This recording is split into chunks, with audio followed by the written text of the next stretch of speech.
And actually, custodian of that ancestral ground is Mama Miriam. Oh, I thought you were talking about Museveni. I mean Janet. Go ahead. Mama Miriam is a Muganda. Hey, Kalule Obote. Yes. Mama Miriam is a Muganda. The #1 citizen alive responsible for that site is a Muganda.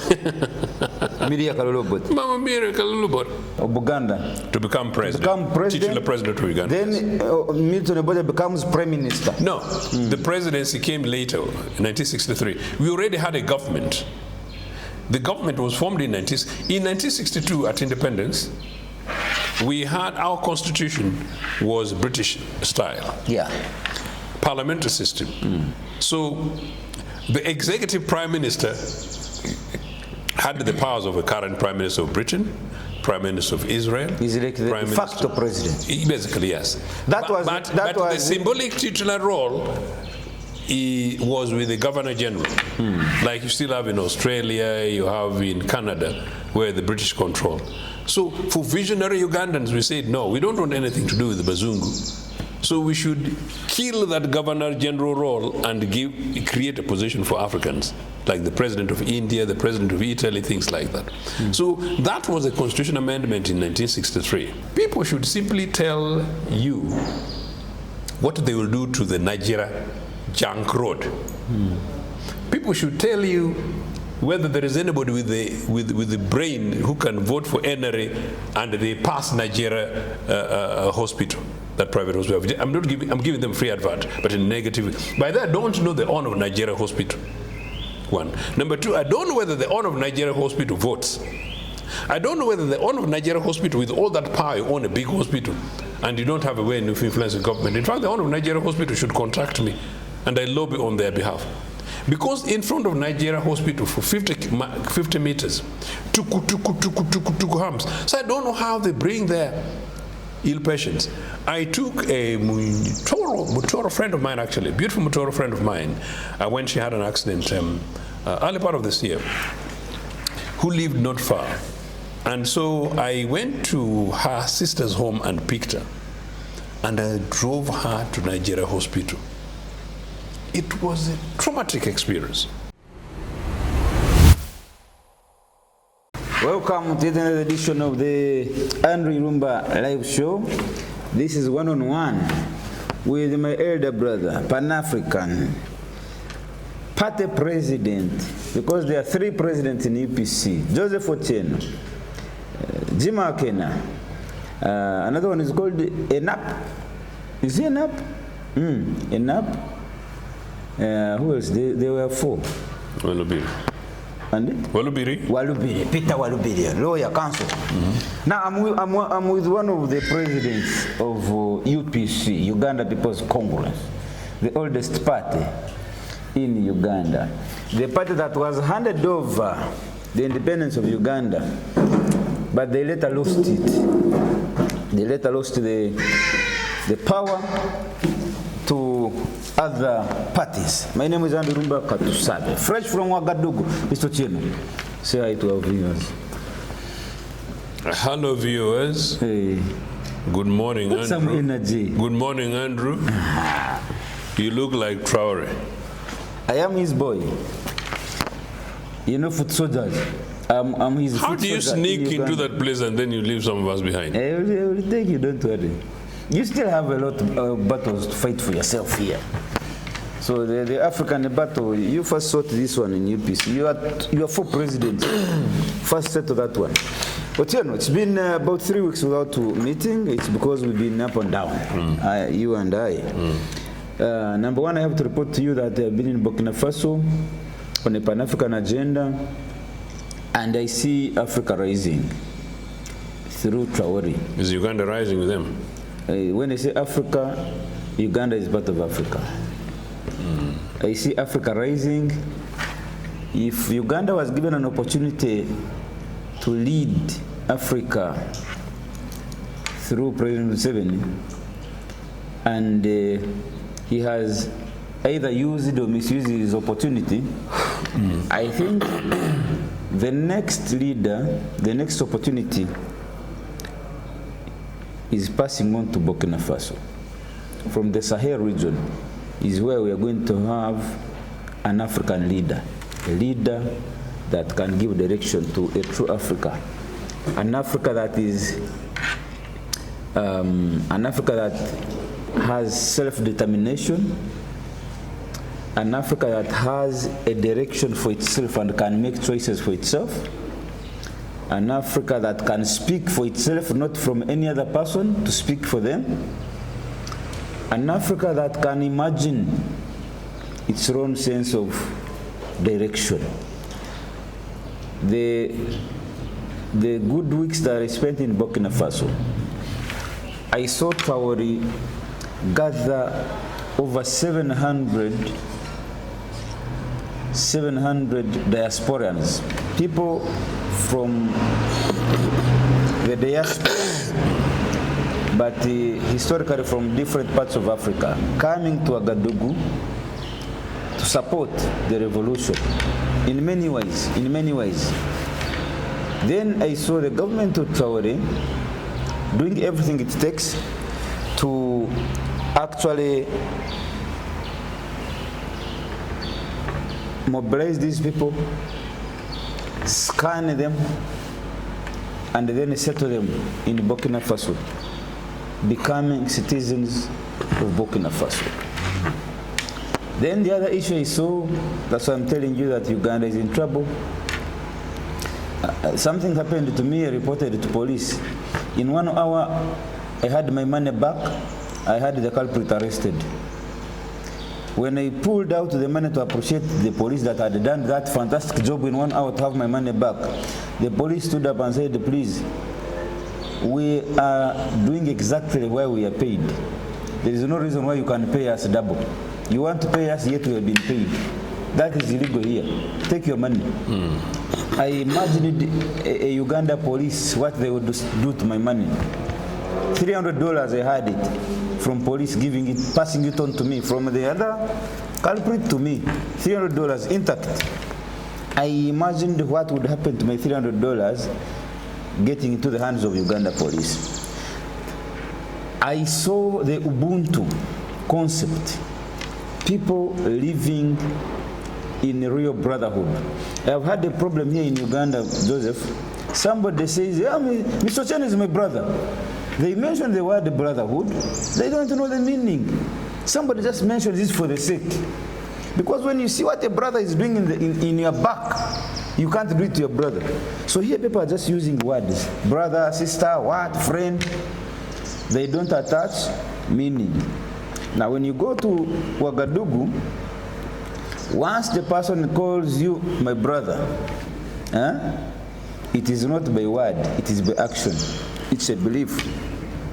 Once you land at Ouagadougou airport and somebody says you are my brother, welcome my brother, he is your brother. You just surrender. Those things are missing in our Ugandan society here. They are dying. And the white man did it intentionally, systematically. And now that white man, the very system that the white man used to erode our social moral fabric, I think is the same system President Museveni has adopted. When you look at what Museveni is thinking about our moral fabric in Uganda as a society, he is totally disconnected from what you think we should be and what he thinks we should be. Because for him, his primary mission is how to maintain his chair where he's seated. The rest of the things, abuse each other, fight each other, kill each other, he doesn't care. Society is broken.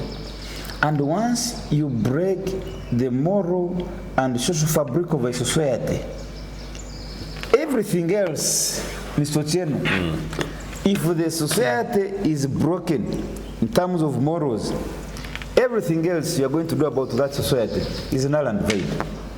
Now, here our leaders don't realize that actually our biggest problem is now how Ugandans live and how they behave and how they think and how they do. Once it comes to your brain that I have equal rights with my parent, then there is no reason why tomorrow you're going to kneel down to greet your parent. No, in fact, you'll be asking why your parent is not kneeling to greet you. That's what you'll be asking. You will be seeing your parent as if you're equal. And anything he tells you, you need to go back to police and ask whether he was right or wrong. Once that happens in the brain of the young generation, that society is dead, Mr. Ochieno. And this is what I'm saying. The Whitman told the young person of an African descent that, please, if your parent beats you, go to police and report. So by doing that, there is something that you're doing around their heads. And this is what I see is happening in our society. Let me first leave you at that. Welcome back. But I want to tell you two things. One is that you say the UPC lost government.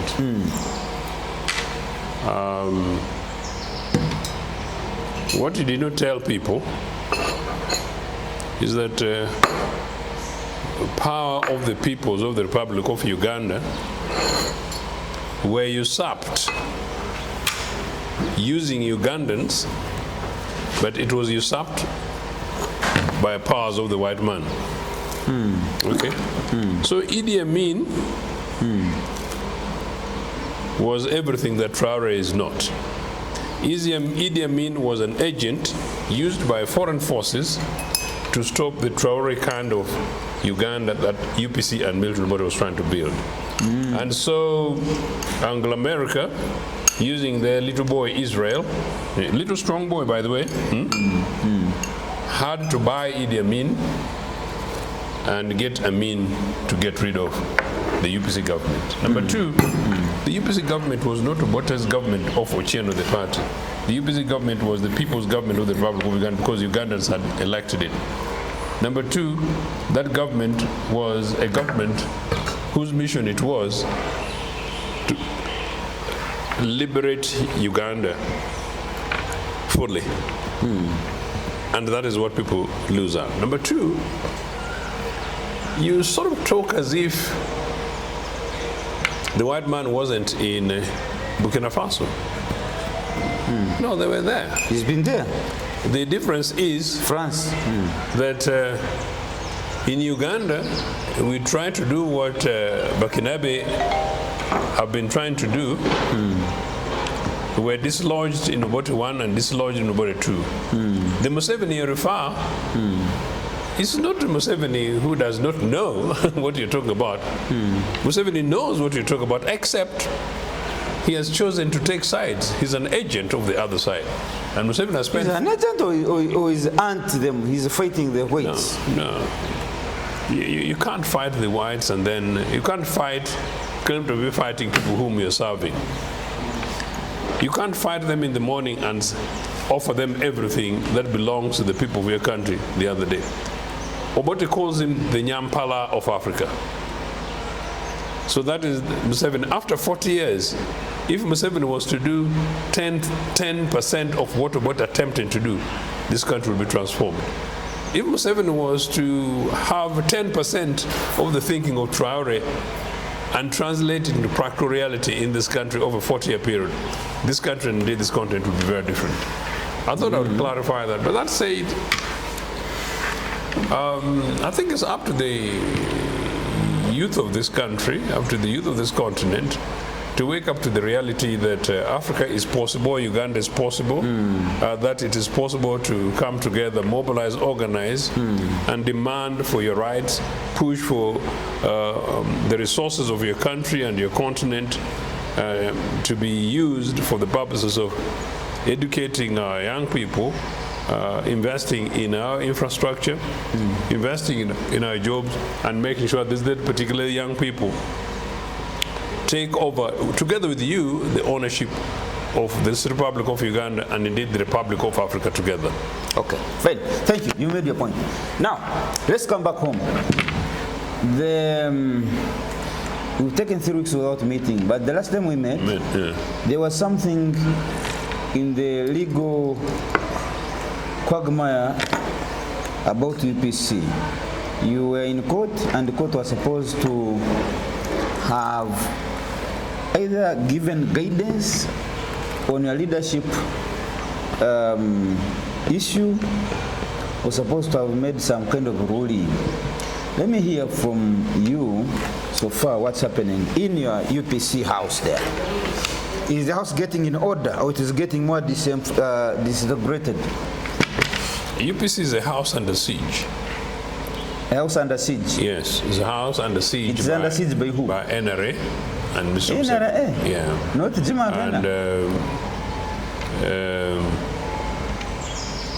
And so it's very frustrating. Yes, when we met, we were expecting a specific ruling. I thought it would have been a definitive ruling that would have released and clarified the leadership of the party. It didn't. Since then, we've attended court nearly 3 times. And every time we go, matters are postponed and adjourned. The last time I was there, I think you were enjoying Traore coffee.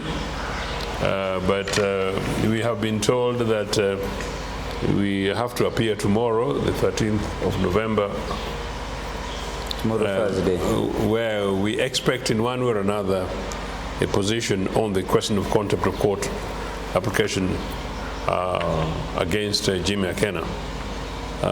The judge suggests that if by then she will have gained energy and the courage to deliver a ruling on the outstanding matter of 4.5 years ago, so she might surprise us. The judge said, but you know, don't put words in the judge. The judge said by then they will have gathered some energy and courage, or this is just a statement from you? No, I cannot. You can't quote a judge verbatim, but I'm trying to express on the basis of what you read from his indication. Yeah, the indication she suggested that this is tomorrow, but if by then she will have managed somehow to gather courage to deal with the other issue, because it's very difficult that I applied for a judicial review, merely judicial review, that we have had an election, internal party election.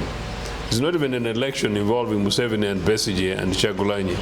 It's not even an election involving Ruto and Raila, or Raila and Kenyatta, those terrible things. Raila, rest in peace, my elder. It's not even those ones. This is just an election involving 600 delegates from UPC, you know? And we election by resolution, and we've got about 20 affidavits. If you read one of them, just one of them, common sense will just tell you that this one here, it is whatever. Knock off those 8 votes, and Ochieno is president. Just that. And number 2, you read a letter, meaning a previous order by Justice Mulia Gonja, and then you just respond to Ochieno's second prayer. No, Akena, you're not president. An injunction. Please stop presenting yourself. Actually, these are things that, yeah, it's an average matter that should not take 4 judges and 4.5 years. So for that reason, there may be something else that I don't know. So I sympathize with Justice Joyce Kavuma, who has this burden of responsibility. So I hope that something happens, because I genuinely can't explain it, you know, on the basis of what I'm told you, that it will take this long. And in any case, a judicial review is a mandatory legal thing, is a constitutional thing. It should not take more than 6 months. Hey. So you guys should be with me in the streets of Kampala. Yeah, you go, I will follow. You lead. You're a coward. I'll report you to Traore. I'll report you to Traore. I will be behind you. Okay. So, that is the state. But no, of course, we got UPC parliamentary candidates, we got local council candidates. This morning I was talking to about 3-4 people. One of them, I must say, is somebody who's standing as an independent. I'm told this particular one, they fudged his figures because they associated him with Ochieno. In error, actually. He's just an objective guy from somewhere, some district somewhere. But because he refused to say yes to Nyong'o Akena, among dubious things with Kaguta, you know, they said this one must be with Ochieno. So they played this figure. So he's standing as an independent. I hope he wins. And then we have many people like that. So yeah, we're doing that as a party. Okay. But in the event that that is resolved, we are the alternative government, and we got the alternative program. While you're away... Alternative government that has no presidential candidate. meaning alternative government incomplete when and if we are. And so while you've been away, I have seen Museveni talk about keeping Kenyans in free jails. I've seen people get stuck on mud. I've seen Kampala people swimming, and I've seen all sorts of things. And none of those have been on the spotlight of the citizenry in terms of campaigns to hold people to account. I've even seen a case in which the other day, Museveni acknowledging this is worse than Idi Amin's time, We kept them in the fridge.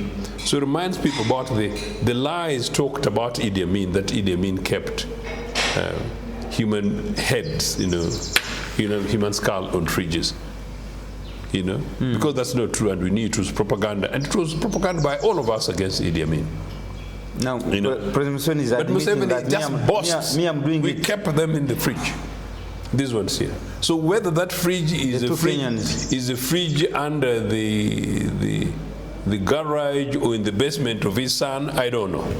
In the basement, the Bachue's basement. I will come there. I will come there later when we talk about the violence in the politics now in the campaign. But in 30 seconds, why I was saying that, you see those, and I don't know any program of any of the 8 presidential candidates that is going to stop faces these critical issues. Yes.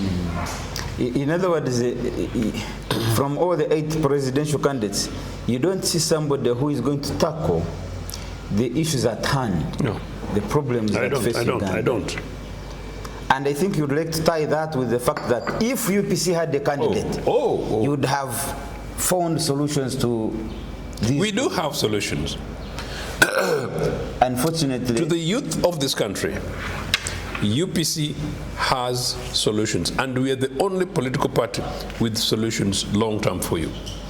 The reason is you young people. On the basis of our track record between 1962 to 71, when Museveni's friend, the Idi Amins and others, overthrew your elected government, and between 1981 January and 85, that's UPC. What we provided in this country, 60% of the existing practical Ugandan infrastructure was done in 12 years of 2 UPC administrations. 12 years? Yes. Okay. Otieno. Now, Otieno, my other comment would be, just a few weeks ago, I saw your brother, Jim McKenna, lead. Yeah, Jim is my brother, yes. Yes, I know. And he's a good guy. Yeah. Away from sometimes once in a while when we get spirits and maybe I don't know whatever, he's a good guy, yes. Yeah. I know. I see. You are very respectful when we talk about Obote's family. I'm very respectful when I'm talking about every human being. Jim McKenna, especially Jim McKenna and Mama Miriam Karule Obote. I've always been careful. I watch how you refer to them and address them. Mama Miriam is the mother of this nation. Please don't put Jimmy, as a matter of interest, don't put Jim McKenna on the league of his mother. Don't line him up. Jim McKenna is Dr. Obote's son, but Mama Miriam, in her own right, is the mother of this nation. 1, 2, Mama Miriam is the former president of Uganda People's Congress. Mama Miriam is alive amongst the most fantastic women, and I ask young guys and young women, and by the way, your camera lady today is also without prejudice. Your camera person is a lady, young, fantastic lady. We pray for them, and we pray they follow our conversation seriously, her plus all these others, plus the young boys around, to believe in themselves. But any woman who has an opportunity to see Mama Miriam, take pictures with her, shake hands with her, should do it. Yeah. Mama Miriam is the mother of Jim McKenna. Yeah, and also mother. Yeah, that's true. Yeah. She's the mother, biological mother of Jim McKenna. Yes. Okay, you've answered that. Now, my issue was, for the first time in a long time, you've acted nearly like a lawyer. You're a good man. That's why we're friends. Carry on. Before you divert me, I saw Bobi Wine. Who's Bobi Wine? Bob Wine is the party president of the National Unity Platform. Oh, you mean Robert Chagulanyi? Yes. Yeah. I saw him at Obote's burial ground, and he was led there by his son, Jimmy. Interpretations of that gesture have varied depending on which ethnic group you come from. I have seen the Buganda, headed by the Buganda Prime Minister Katikiro, make certain comments about Bob Wine in Uganda visiting the graveyard of Obote. Obote, who attacked Lubiri. He did not, but carry on. That's what I'm told. But carry on. That it is Obote who attacked Lubiri Mengo and sent the Kabaka Mutesa packing. He ran to his heels. So someone was saying, oh, Bob Wine have betrayed the Baganda. That man is not our friend. That is one interpretation. I have seen another Muganda saying, no, Uganda has moved from there. We cannot continue having a politics of divisionism, having a politics based on ethnic groups. I have seen that also. Another Muganda, Jimmy Akena, first of all, a party president of UPC. He's not. Okay. You're a journalist. Jim is not president. Okay, an alleged. Because I told you earlier that you have 4 presidents in UPC. Jimmy is one of them. You know the facts. We've gone through the facts. Help your viewers. No, the court Jimmy, who presents himself. Court will guide us. Jimmy, who? No, but the court documents are there. Court of Appeal documents are there. Okay. Jimmy presents himself as party president, and if you say so, you'll be legally right. Even the Communications Commission, if it switches off from 7 and becomes genuine objective, they'll agree with you. Okay. Yeah. Not to divert you, let me leave with that. But I just wanted you to give us your analysis, what you think about Bob Wine Muganda visiting an Obote burial ground, being led there by his son, Jimakena, but then Baganda saying Bob Wine have betrayed us. Because this man attacked our Rubiri. Yes, first of all, I think I want to put a disclaimer. I think I saw somewhere that that letter allegedly authored by the Katikiro may have been fake. I don't know the facts, I don't know the latest, but I understand it may have been a fake stuff. But regardless, I totally agree with you that there will be sections of people from Uganda who will share and express those sentiments. But that said, actually, Milton Obote's graveside in Kokoro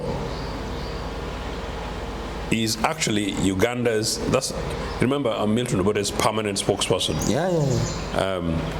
So Milton Obote's graveside, that which people see, is officially the national ancestral shrine.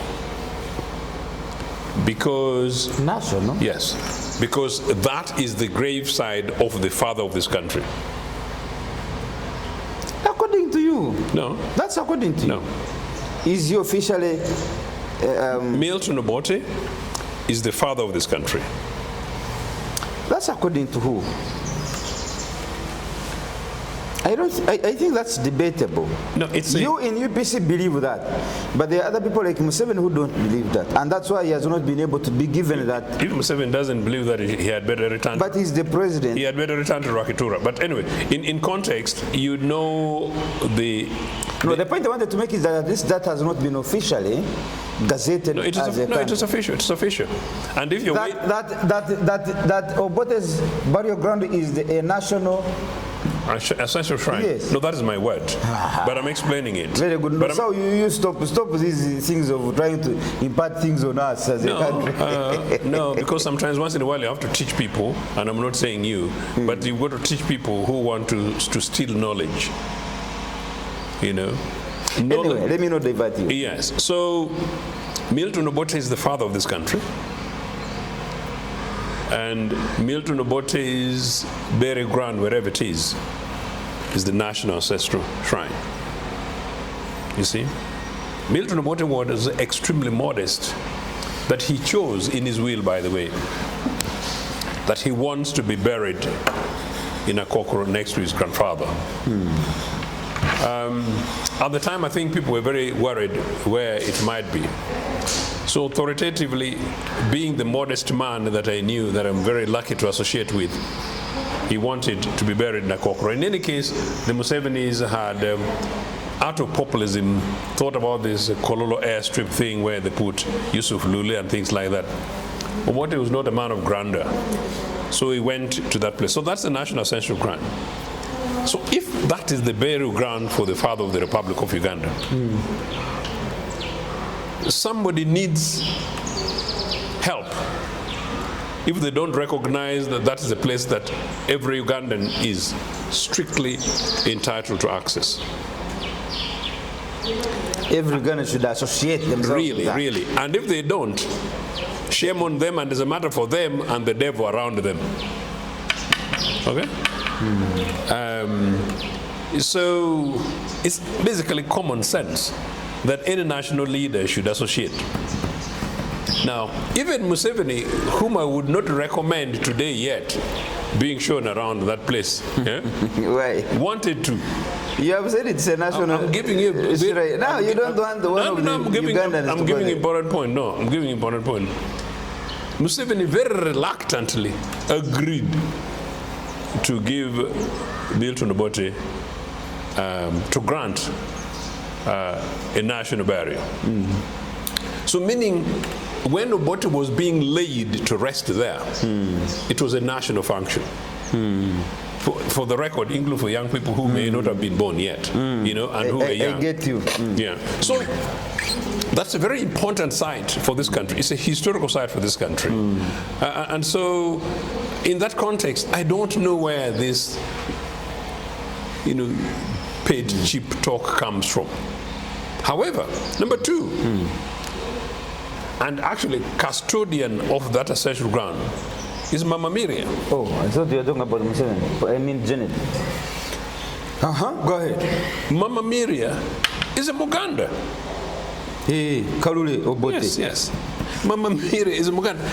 The #1 citizen alive responsible for that site is a Muganda. Miriam Kalule Obote. Mama Miriam Kalule Obote.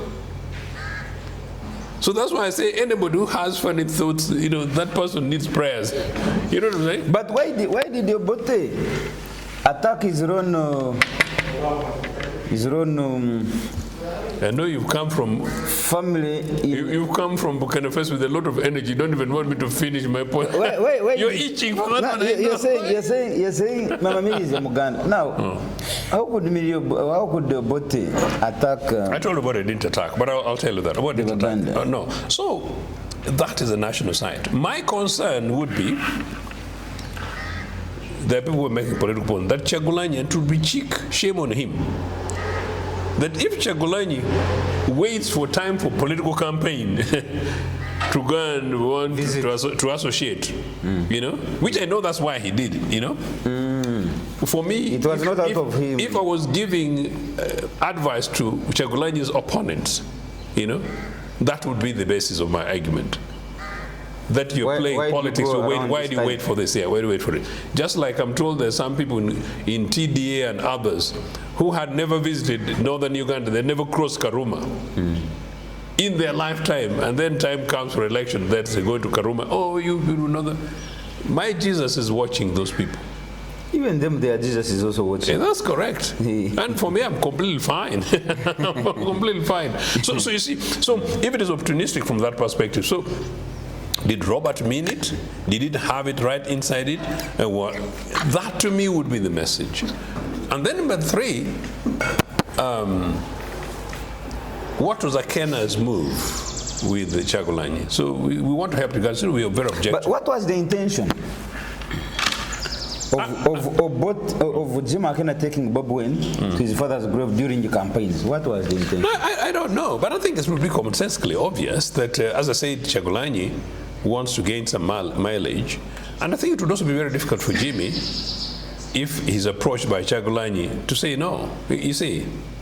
So to be fair, it's a campaign people want. You don't see how people want to kiss children. Right now you can pretend he'll give you a road in Luweero, he's going to build skyscrapers in Luweero. When it comes to change Onjo, he's going to build all the Congolese gold and give to the people, whatever kind of stuff. And, he went to Mukura where they murdered our people. Then all of a sudden, so sorry, it was a mistake, who shall pay them? I've been crying that you burnt our people alive in Mukura. Then you guys in the media say, oh, Ochieno is too angry, whatever. So all of a sudden, so campaign people, people will say anything, because they want to, whatever. Oh, that girl, Pineti. Oh no, I'm sorry, I just wanted to save your health. So people know that politically. How you present it and how your opponents and your voters do is a different thing. So I think it was an opportunistic thing. Understand? Somebody could say, but it's a fair enough thing from that perspective. Now, Akena, it would be difficult for him to say no to Robert Chagulanyi or anybody else who wants to go there, unless there are specific exceptions. As I said, if I was in his position, I would find it very difficult to say no, even if somebody is politically playing it. And it would also have to be very apparently political opportunism if you want for you to say no. And unless Chagulanyi had said certain things, which I know some of these people played, but I don't want to be negative to them. Me, I know these things. I know I have quite a lot of information, so I would just want to hold back. So some of these people have said also funny things about Obote, and I would hold back. But number 3, 4, Obote's family actually protected the king. Those protected days. The king when they... No, the king. I'll answer your 66 thing, but way before independence.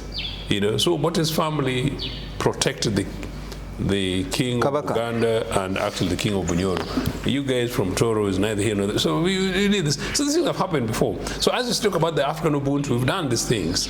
And so I think it's rather rich for anybody from Uganda then to take issues with this.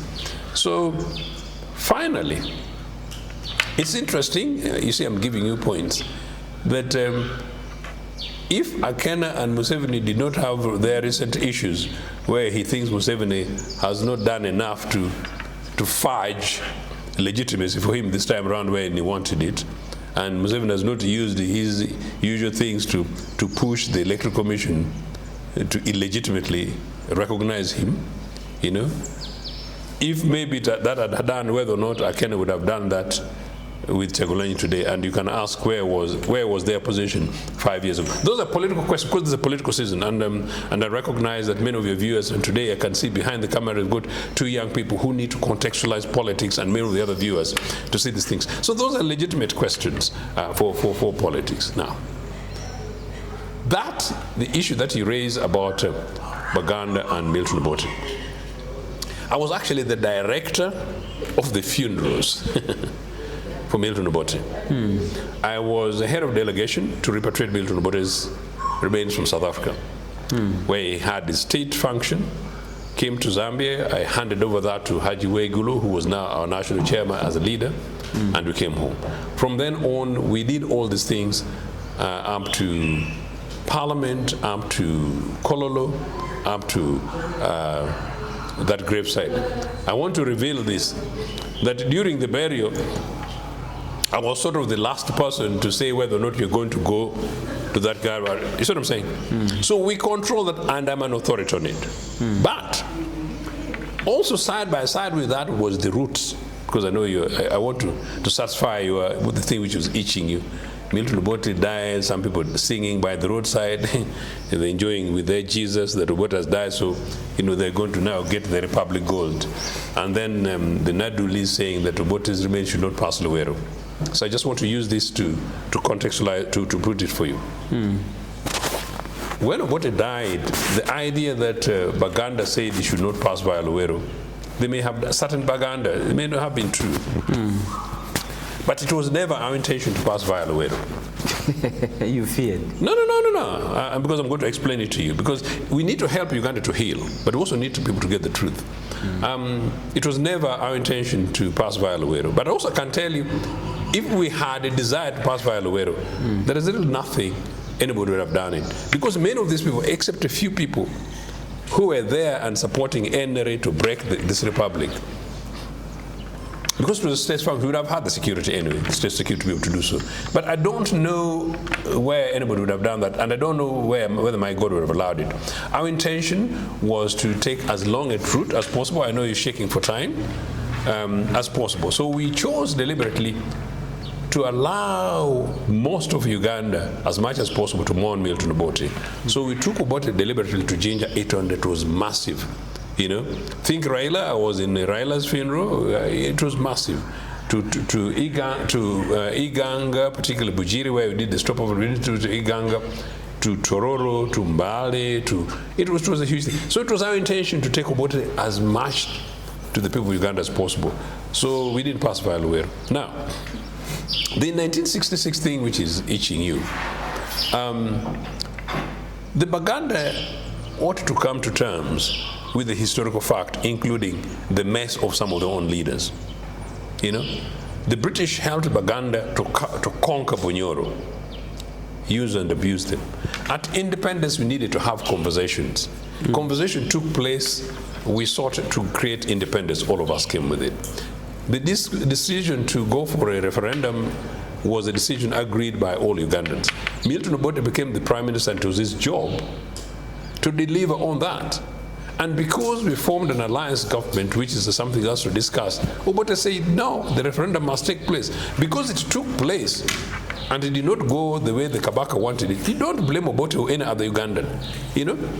Blame the people who decided to vote away from Buganda and go to Bunyoro, not the people of Uganda or the government of the day. That was our only mistake.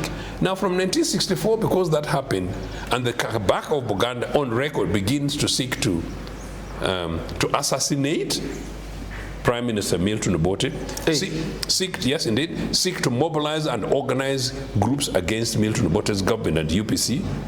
Reach 1965, make those attempts. 1966, call his Lukiko, which is a very, if I was advising, they me advice, I give political advice. You know, get the Lukiko in a very cheek way that will vote against central government to leave the land soul of Buganda. That's a common sense, impossible. So the Buganda Luchiko did that and advised their young king that they should do that declaration. So in other words, Buganda Kingdom, you know, they are the central government. What do you expect central government to do? They're lucky it is not Museveni, because Museveni would have shown them is the way it's done in Kasese and Kayunga. So whatever happened... Wait a minute. Yeah. Kabaka Mutesa. Yeah. Called his Buganda Lukiko at Ulange Mengo. No, I think the other way around. Lukiko sat. Yeah. Mm-hmm. Can Lukiko sit without the consent of the Kabaka? Anyway, of course, yeah. Okay, carry on, yes. It's like here telling me that the cabinet has sat without the consent of Museveni. Okay, carry on. You see? So, if it is Buganda Lukiko sitting to discuss such pertinent issue of discussing whether the Uganda central government should leave Uganda land and go elsewhere. That can't be arrived at without the express. You're a good man. So that's what happened. You can't do that. So that's what happened. So the central government had to deal with Buganda seeking to secede from Uganda. And Milton, what is the executive prime minister of the Republic of Uganda? His job is to protect the constitution. Which constitution? Sir Edward, who had been made president with the UPC support in parliament, okay? Titular president, symbolic president, you know? It is Sir Edward who overthrew his government. Edward Mutesa overthrew his own government, meaning central government, for which he's a symbolic head. And so central government... even when they were discussing in the Lukiko to remove the central government from the Buganda land, Mutesa was the titular president. He was the titular president at the time. So this one said he wanted to lead as president of the entire Uganda. On the other side, he wanted the central government to leave his land. That's a nice one. So that you lead from outside. That's what But you're not part of us. Why do you want to lead us? Anyway, so that's what happened. So what people call storming of Lubiri was a reaction. So Buganda had in 1966 sought military aid from Britain. This is on record. Britain refuses. Central government led by Executive Prime Minister Obote gets this information. You mobilize, you throw bombs, you target sub-county headquarters in Nakaseke, wherever. You target central governments in Buganda. Basically, you want Buganda to go in anarchy. Prime Minister Obote refuses to declare a state of emergency in Buganda because he didn't want a confrontational thing. Then come 1966 thing, you issue an ultimatum to central government to leave the soul of Buganda, but you're also at the palace armed. Police officers... How was Mutesa getting ammunitions into the palace? Of course, these things are possible. How did Museveni and his crooked guy Gaddafi and others get arms to come and throw bombs? No, this one was officially a rebel group. But Buganda? There you go. But of course, a kingdom which is a powerful kingdom over a long period of time. But Buganda is a powerful, established kingdom. That's a given. That I respect, yes. So they did that. So point is, it was not only provocative, but it was actually the first visit, the first police officers who went to Lubiri, were unarmed police officers who went to investigate an arms catch. These guys were shot at. Read Mutesa's book, Desecration of My Kingdom. He will tell you that, we did this and whatever, and we targeted, and we sort of ready for them. So we were, kind of stuff. So these guys were ready for war. The unarmed police officers went to investigate. And they were attacked, they were killed. I just don't know to use those words. They were killed. Armed response police went. By the time the army went, the situation had got out of hand. And at that stage, Prime Minister Obote instructs Deputy Army Commander Idi Amin. That's how it happened. Oh, Idi Amin was his army commander? Deputy Army Commander. Deputy? Yes. Who was the full army commander? I think Opolot, but Opolot was already had a deal with the Kabaka and things like that. But even then, you possibly you have to send a senior army officer. It happened to be Idi Amin, okay? Now, today if Museveni has issues on this program, with me and you, he's not going to send a sergeant to you. Definitely will not send a sergeant to me. He'll send a senior officer to me, in fact, possibly the Inspector General Police or whatever, to call me. So you don't send a sergeant to the home of a president and a king as such. So you send a senior officer, number one. So that was Idi Amin. Idi Amin. Number two, Obote issued an instruction to Idi Amin. For the record, whatever happens at the palace, you wait to read my memoirs. Make sure the Kabaka is not harmed. He's safe. This is an express instruction to Idi Amin. Yes. Make sure the Kabaka is not harmed. Number three, the Kabaka's heroic escape to Burundi is sort of like a Star Wars James Bond thing. No. The Kabaka got a safe corridor to Burundi. He was given a safe passage. Yes.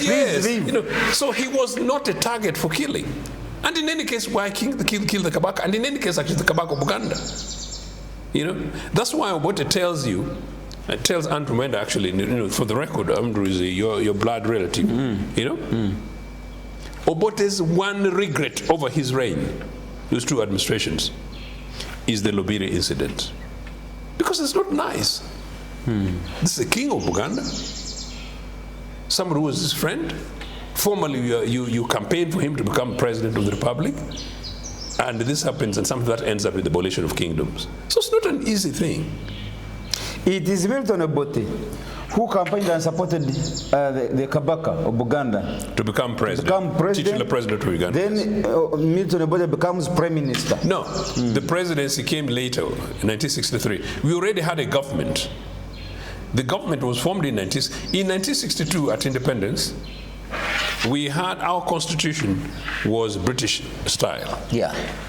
Parliamentary system. So the executive prime minister had the powers of a current Prime Minister of Britain, Prime Minister of Israel. He's like the de facto president. Basically, yes.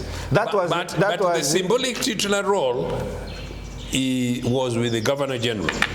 Like you still have in Australia, you have in Canada, where the British control.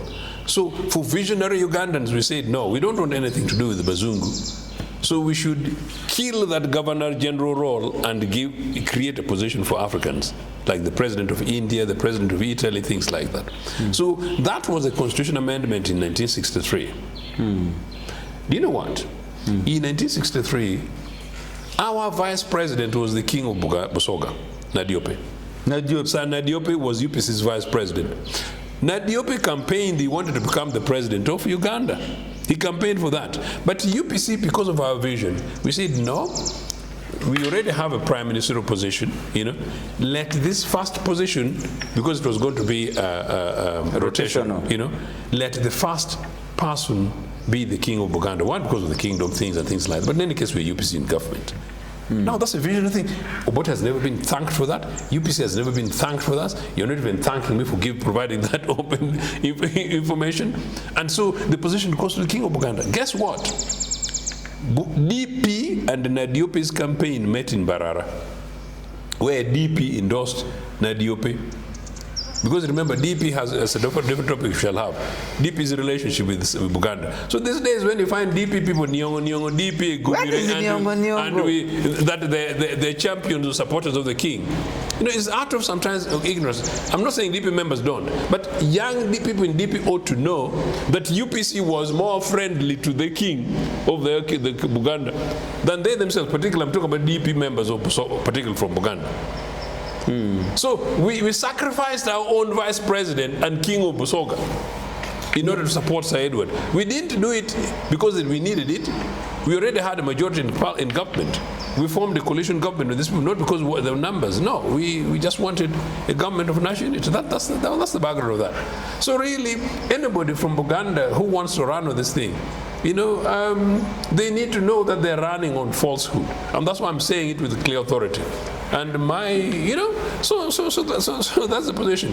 So this thing about Obote this, then you guys went ahead and then started, you started supporting Rwandese refugees, supporting then Museveni, who are Ugandans, and others who are standing against Milton Obote's democratic elected government in Luwero. So what has it given to you guys? So people, Ugandans, had better wake up and apologize sometimes when they make mistakes. But we should also wake up with humility and concede where we've gone wrong. Joseph Ochieno, the permanent spokesperson of the dead Milton Obote, but the idea now is representing. Ochieno, you have a lot of information which you have not been giving. Why have you been mean with this information? I'm not mean. Because the Buganda and Baganda have been all the time showing Obote did a very big mistake. Obote is the one who instigated the war against the Buganda. According to what you explain now, it shows that actually it is the Buganda, the palace, that instigated the war. People know these things. People know, I've been talking about these things. They are the ones who Can't you started hear from the my war. throat? My throat is going hoarse. I've been talking, like they will say, Tito was saying, songing and songing. I've been singing. You've been songing and songing. Songing about this thing. But then this thing is also known. And for the record, members, I normally say this, some members of Buganda royal family who got to know this information are actually quite sorry. I have it on record on a friend of mine from senior Buganda kingdom who actually concedes that certain people misled or misadvised Sir Edward on these issues. And so therefore, finally, to close, it then relates with the killing of the Kabaka, alleged. No, the Kabaka was not killed by anybody. Sir Edward was not killed by anybody. Sir Edward died from alcoholic poisoning, meaning poison from alcohol, not poison put in alcohol. Sir Edward was not killed by anybody. Somebody put poison in his alcohol. This is English term. Alcoholic poisoning, just like you'll have salmonella from an egg. Okay? And I don't want to say too much because, again, I also don't want to disrespect the king. You know what I'm saying? You know, so saying that a whole king died from alcoholic poisoning, not from milk poisoning, not from water poisoning. And from somebody else, you know. And the other thing is, it creates some kind of anxiety. Partly that, but also to may put the king in a certain image. There's some other things we don't want to talk about. Yeah. But the point is, we need young Baganda. So the king used to take some little more. No, I would not comment. The young Ugandans need to know the truth, contextualize this thing, and I've told some young Baganda friends of mine that you need to know the truth so that you don't feel angry with the rest of Uganda, angry with other people for what is not true. You need to enjoy your language by the Baganda, things like that, culture, things like that. No, Buganda is the largest, most powerful kingdom. And that is why I say also that just like NRA is abusing them like they're abusing everywhere else and Museveni using them, you know, I have said that to credit to the people of Buganda. These are such a generous lot of people that have got relatives and many people who would come and settle in Buganda. You speak their language, you marry. So Buganda as a culture, as a kingdom, as a community, as a nation state, is a powerful, decent nation state in the Republic of Uganda, including this thing of chasing Wunu or Mucholi from Buganda. It is NRA and some of the crooked guys that taught Buganda how to chase away non-Bantu from the land of Buganda. Now, all these are facts that we need to be able to have a conversation about. For me, I was surprised when I had some section of Buganda castigating Baboin as having betrayed Buganda by visiting the grave of Obote. I think that is a kind of backward thinking. The country has moved from that for far too long. And now from your own revelation, you're showing that right from inception, there was a very good cooperation between Sam Mutesa and Milton Obote. And they had very personal relationship. Yes. Yes, they had very personal relationship. He supported him. Yes. He campaigned for him to be the titular president as he becomes his prime minister. It means he allowed to work under him. And we recognize that it was a difficult thing for the king and Buganda, that they were a big kingdom and all of a sudden, after independence, there is somebody who's over them. But there is something racist about this, that somehow, if there are certain people in Buganda who are willing to accept a governor general to rule over, who is a Muzungu, crooked Muzungu. Why are you using those hard words? No. Crooked. You know the word crooked? No, some Muzungu, a governor general of Uganda, and it was okay for certain people in Buganda. And we have independence that we fight for as Africans. I'm talking to you as a Pan-Africanist, by the way. Yeah, sure, and I think Africans need to liberate their minds. Yeah. You know? Sure. And here we have independence. And there's an African person who's elected by the people to become executive prime minister, and on the basis of our constitution is more superior than your king. It's up to you to negotiate how you balance the two. But these things happen around the world over.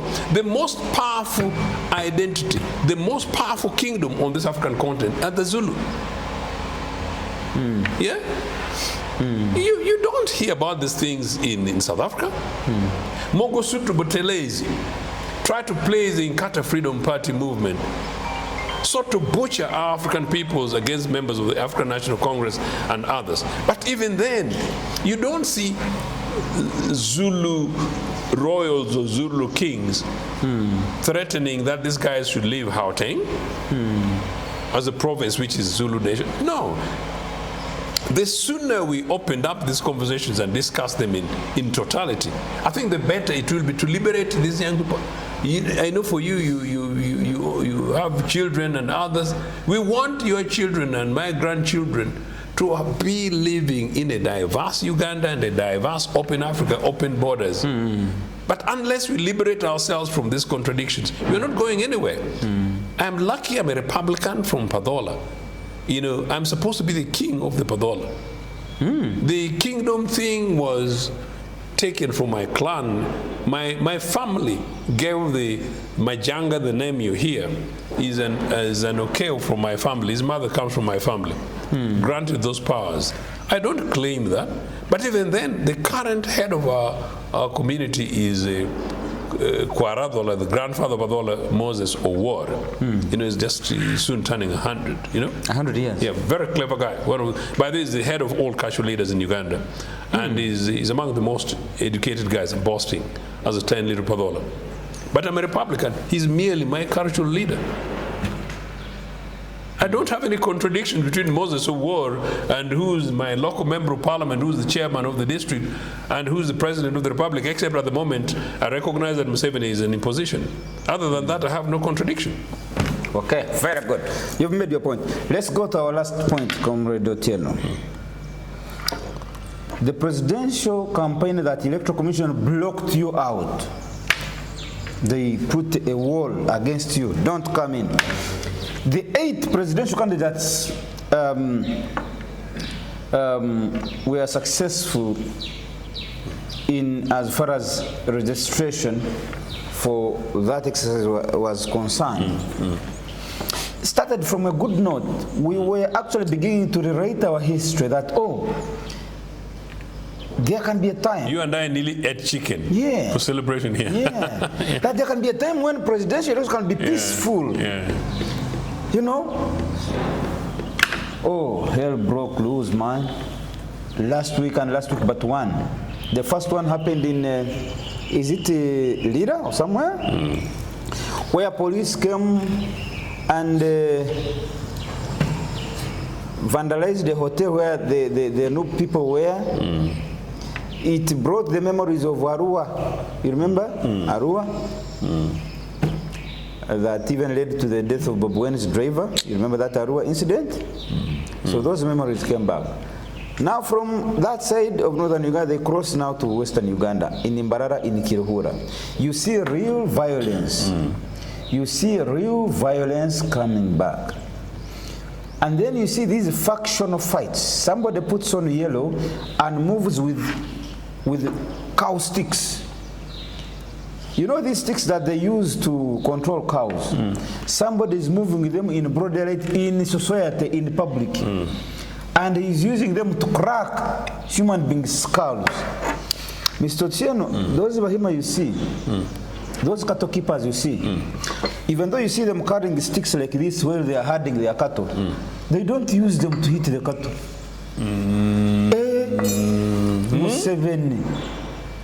Museveni finds you beating his cow with that stick. That is the end of your work there in his family.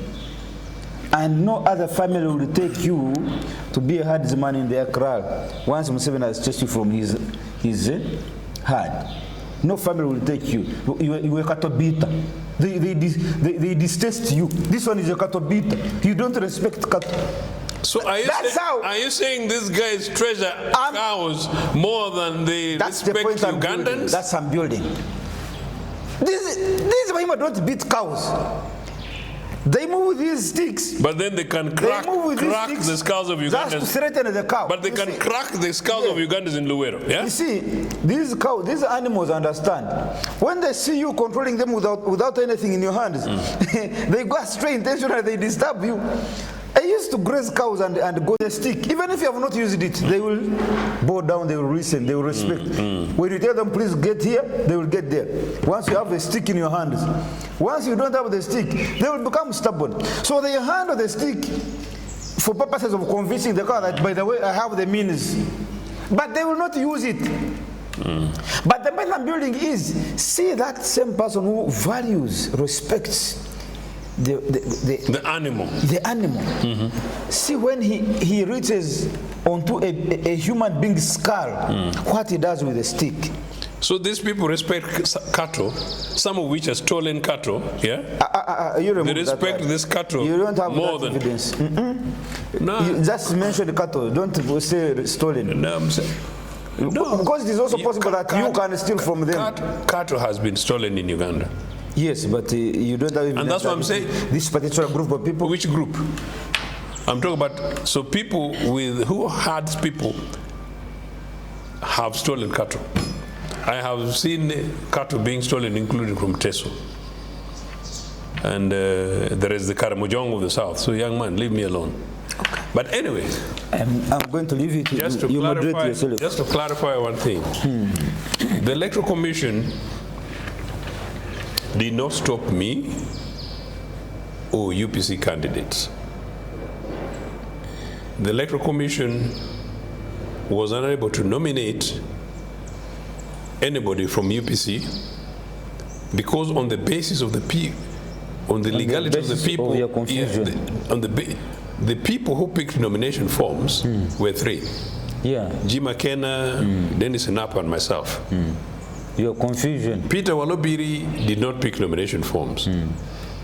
People who call themselves president in UPC is Dennis Enap, Jim McKenna, and Peter Walobiri. And yourself? No, I call myself the should-be president. I picked nomination forms because I was expecting to be declared by the courts the following week. I did not return nomination forms, and I did not intend to return nomination forms unless I'm declared president. Your young viewers particularly ought to understand what I'm saying because of particularly constitutionalism in this country and on this continent and rule of systems. The others, Walobiri did not pick, no comment. The Electoral Commission guided that on the basis of whatever was happening, technically nobody qualified to be president of the party. So the issue, the person who held me back is the judiciary. Okay. If I had been declared, you know, Electoral Commission will have no issues. Electoral Commission, I expect Electoral Commission not to have had issues. You have answered that one. Yeah. Let's move on. Now, if I had not been challenging Walobiri in court, because Court of Appeal had ruled for fresh elections and Walobiri assumed it, albeit illegally, he would be the nearest to a president.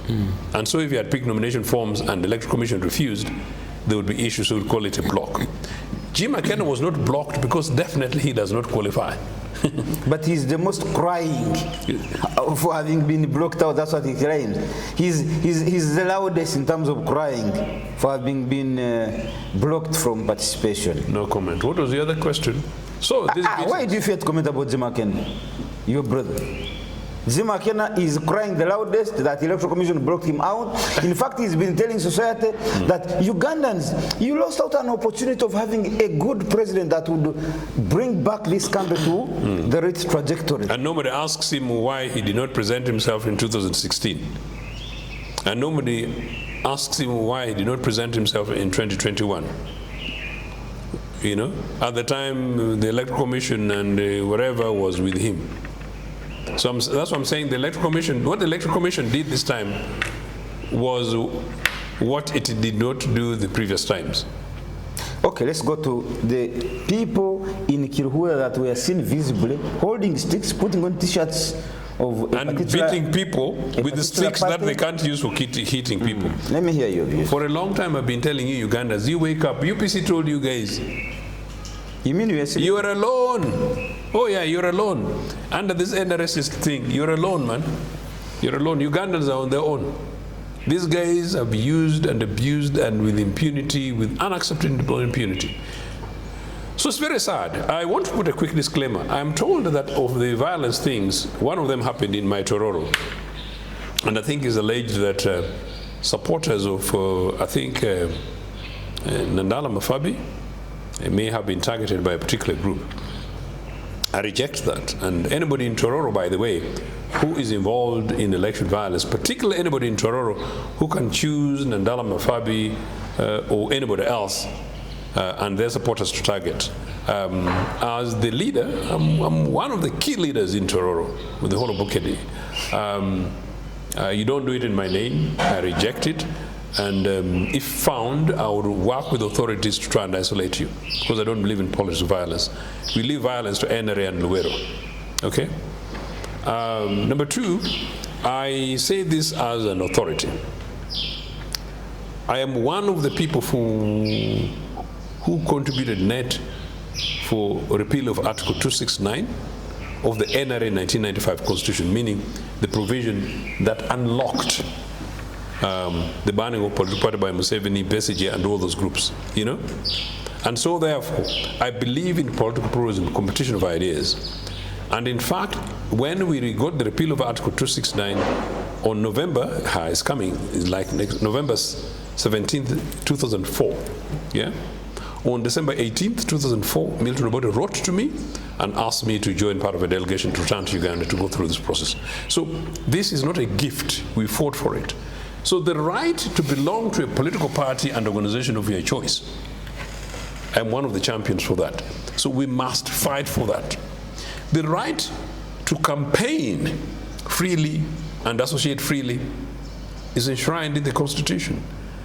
And the right for any Ugandan to support anybody for whatever reason politically is enshrined. And you and I, as Africans, Pan-Africanists, we need to encourage Africans to be able to push for that. I genuinely believe that pluralist politics is where ideas are played, competition of ideas, not identity, not geographical location, not religion, not any of these nonsensical chauvinist thing that people push. So in this campaign, we expect, and I expect, and you and I expect, and we've been talking off air many times about these things. People should simply tell you what they will do to the Nigeria junk road. People should tell you whether there is anybody with the brain who can vote for NRA and they pass Nigeria hospital, that private hospital. I'm giving them free advert, but in negative. By that, I don't know the owner of Nigeria hospital. One. Number two, I don't know whether the owner of Nigeria hospital votes. I don't know whether the owner of Nigeria hospital, with all that power, you own a big hospital, and you don't have a way to influence the government. In fact, the owner of Nigeria hospital should contact me, and I lobby on their behalf. Because in front of Nigeria hospital for 50 meters, tuku hams. So I don't know how they bring their ill patients. I took a Mutoro friend of mine, actually, a beautiful Mutoro friend of mine, when she had an accident early part of this year, who lived not far. And so I went to her sister's home and picked her.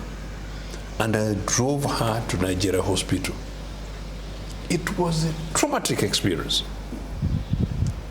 where you want somebody even on carpet, tick, tick, tick, tick. That's Nigeria.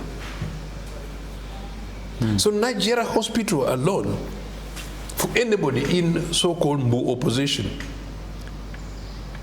should make you change a government democratically if you campaign properly. Hands-Ochieno, where Museveni has all of a sudden become an environmentalist, with what happened with Ham, should make you defeat this bunch. Pineti, hundreds of millions to a dubious foreign agent, should make you campaign enough to get rid of NRA through the ballot. You know, Mabati of Karamoja. The other night I was coming back, but I was coming from a television program, and I stopped over in Tinda, because this thing happened to me all the time. And then you see this multitude of Karamoja children. You know, Andrew, I feel sick, and I don't have the power. Minister Gorobi, court has dropped all the charges against him in regards to Mabati. Gorobi, you remember? Yes, I know. So my point is, I don't know who stole them. These are issues that political parties, apart from NRA, should work around and coin and campaign and persuade Ugandans over. So those are people who met violence against the other, and particularly against the others, including NRA. But as far as then Mr. Museveni and this NRA thing is concerned, we need to mobilize and organize, and young Ugandans need to organize and mobilize and say no. You either concede, allow us to carry on our raid of UPC, you know, or the other stolen raid of NUP, or blue of whoever, or we shall also do, and I'm not invoking it, we shall also do possibly a Tanzania, because that's allowed. It's not a riot. It's allowed. Okay. You know, so, but, okay. Let me say this. 1 minute. It is unacceptable for the state to use the police, to use the army, to use other security agencies to subject the citizens of our country to torture. And we campaigned on this in 2021. It was the most traumatic experience for me in Kampala. A friend of mine who is a Muhima rang me and said, Joseph, what are you still doing in Kampala? And he was telling me that why? Because he was nearly lynched in Nalia. Ugandans, we need to wake up to the reality that this country belongs to us. We need to expose these things and say no to violence. But I suspect there are people in NRA who think impunity is sustainable. It is not. Impunity is not sustainable. It's not. Time will come for us to hold NRA people to account. It may be today, it may be in 5 years' time, it may be in 10 years' time. The leader of this country politically is Uganda People's Congress, and I'm its official voice. I am saying we need to do politics of issues.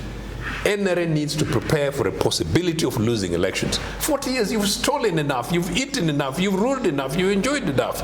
40 years, and you've annoyed many enough. Ochieno is trying to say that, look, we don't want to revenge on you. Come to terms with the reality that change will happen. And I'm praying with all other Ugandans that we seek to heal and forgive so that we don't go through Thank you very much, a vicious cycle of violence. The alternative is banning of the Republic of Uganda. And we don't want that, yes. Okay. Thank you very much, Comrade Joseph Ochieno. Joseph Ochieno, I'm going to give you 30 seconds. I want your comment on the just concluded elections in Tanzania. 30 seconds. What is your take on Suluhu versus the Julius Nyerere dream on Tanzania? Bambi, that is shocking. What is Bambi? That is really shocking. Your audience know Bambi. Oh, sad. Really sad. I never expected I would see it in my lifetime. This kind of things happening in Tanzania. I welcomed President Suluhu, particularly because as a woman, number one, and number two, in fact, she's the only second woman president, and next to the fantastic lady in Namibia. Both of them are from my sister parties. They're progressive left political parties. CCM was a champion of African liberation together with Uganda People's Congress, and we expect more and better. We fought together, side by side with the others to liberate Namibia, and it's fantastic to see a lady there in Namibia. I don't expect to see what is happening in Tanzania at the moment. The disclaimer, some people have argued that possibly some of the leaders of opposition in Tanzania may be backed by external powers. We've experienced of that. That may be true. If there is evidence that these people are being backed by foreign powers, just like we asked Mr. Museveni, if you have these people whom we have with the preachers and the messages, whatever, arrange them through a competent court of law and we shall be with you. In Tanzania, I know that these things are possible.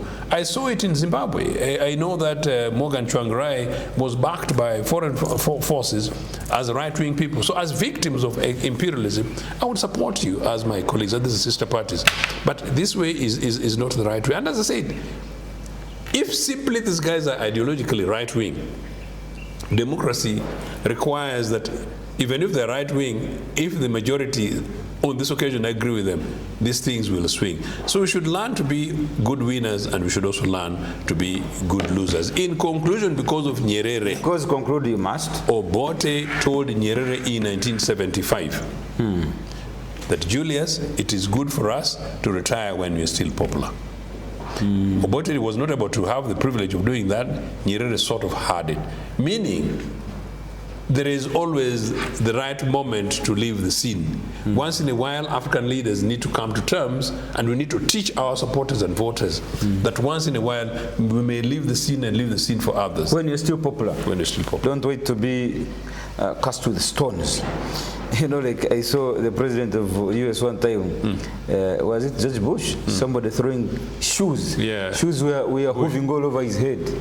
Yeah, Bush over Iraq thing. Yeah. Yeah, and I've also seen the president of Zambia last week. They were chasing him with stones from a podium. Zambia. That's democracy. Well, and on that note, my dear friend, Comrade Joseph Ochieno, democracy dictates that time comes, we leave the stage. How about we end the show here? That's democracy.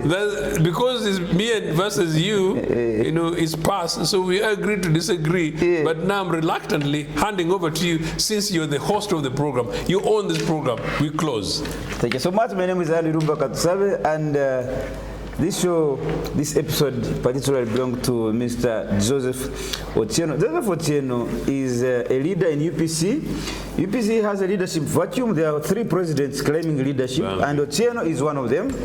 But Joseph Ochieno, one that is not contestable is that he is the permanent spokes for the Milton Obote the idea. Obote died a long time ago, but Obote still lives through Mr. Joseph Ochieno.